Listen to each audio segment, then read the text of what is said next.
Hi, Paul here. Let me turn on the light. Hang on a second.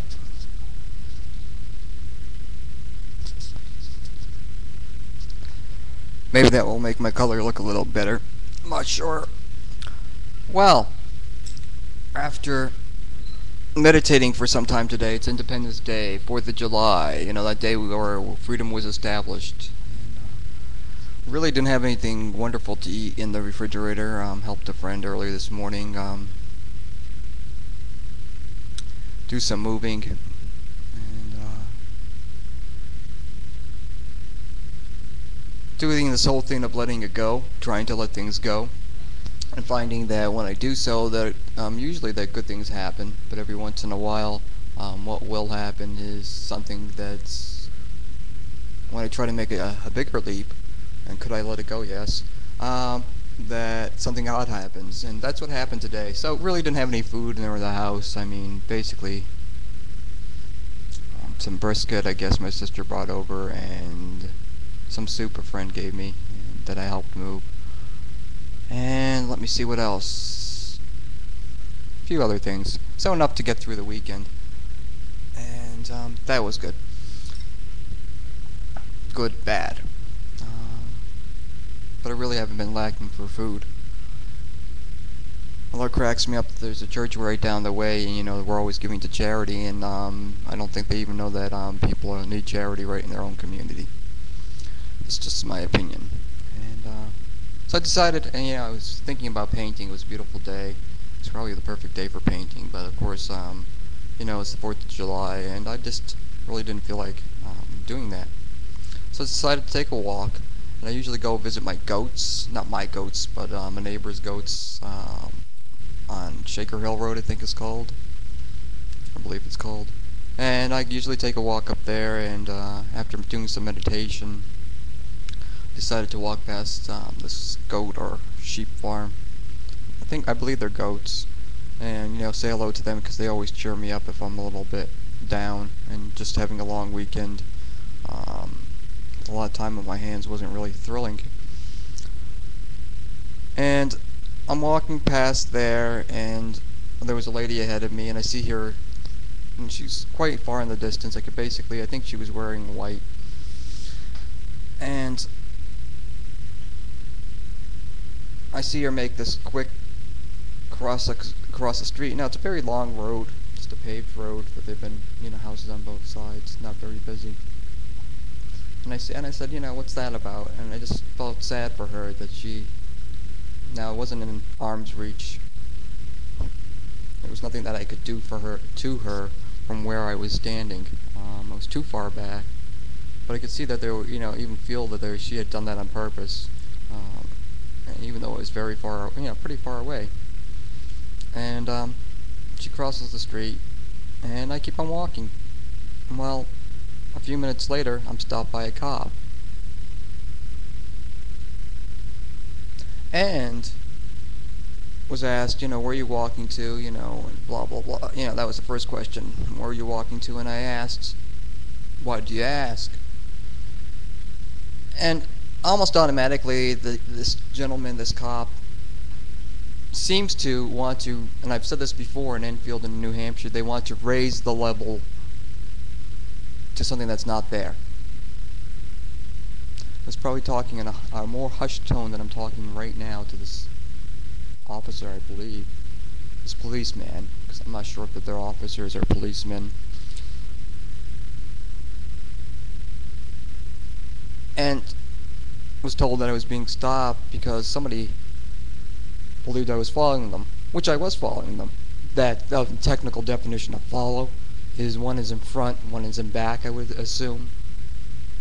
But then they start to come up with this, what in legal terms is considered dicta, this nonsense, this baloney, that I had some nefarious plot in my mind to harass or to do something to this old lady.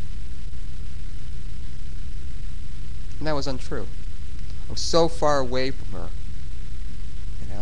That's what really just ticks me off about this, and that someone can come up and be so low life.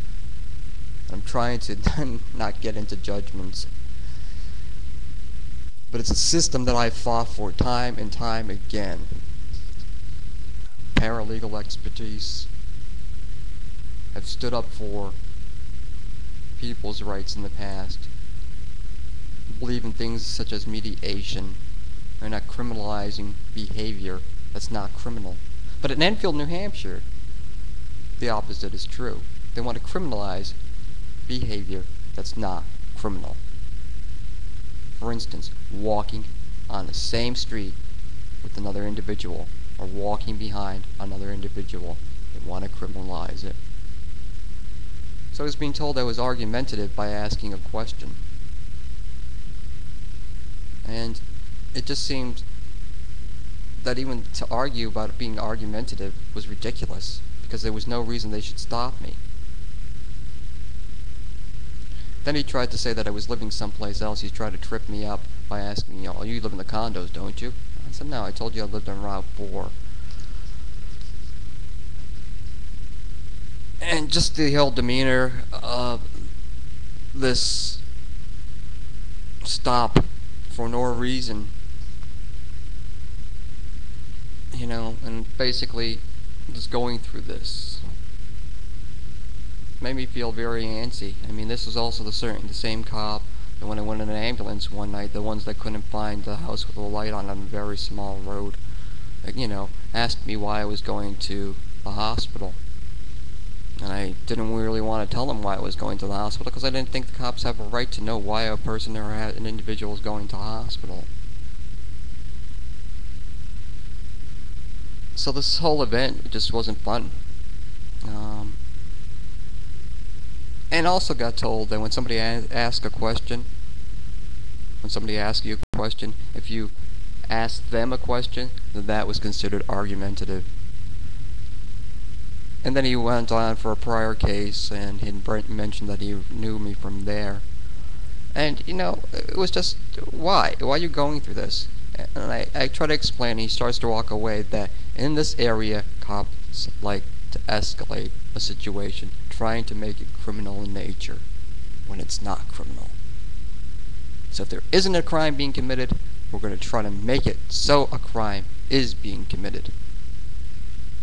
Now, once again, equal access, freedom of speech. The police are supposed to be serving us. Now, when we have cops in bigger areas of the country that are more professional, he really didn't do anything wrong. He just lacked finesse and he lacked tact. That's what he did, you know, trying to escalate this thing into an argument, which wasn't an argument. Because if I wanted to argue and somebody didn't have a gun, we can have an argument. You want to argue, we'll go out, we'll debate about it. If somebody has the right to walk down the street in Lebanon, New Hampshire, and we can debate whether the ACLU and the NHCLU will even do anything in this area, because they're so lame. And we'll ask if the Democrats will do anything in this area, because they're so lame. So all this is going on, and in my opinion, the reason it goes on is because there's corruption in this town. They're all driving wonderfully new vehicles. You know, you have 4 cops. Oh, that's the other part. During that time, the cop turns around again after he must have went back to the chief of police house. Turns around again. I see him twice again. Then I see 2 other cops during the walk going down that same road in their cars. Now, is it legal to walk down a street in Enfield, New Hampshire? Or do I have to feel fear and intimidation as I walk down the street because somebody else is carrying a gun? Don't ask me why they need to carry guns in this area, but they do. Okay, so there was never a conversation between this police officer. He automatically assumed that because I asked him a question that I'm going to be argumentative. And yes, even if I was argumentative, I have the right to do so. So all the so-called activists out there, I'm sure nothing will happen. I'm sure no one will do anything in Enfield, New Hampshire, because no one is watching the store. No one's watching. That's what's happened. It's an old boy network. And I said boy. It's an old boy network. And they're just watching to make sure you jump when they say jump. And that's not our Constitution. And that's not our new United States Constitution or our New Hampshire Constitution.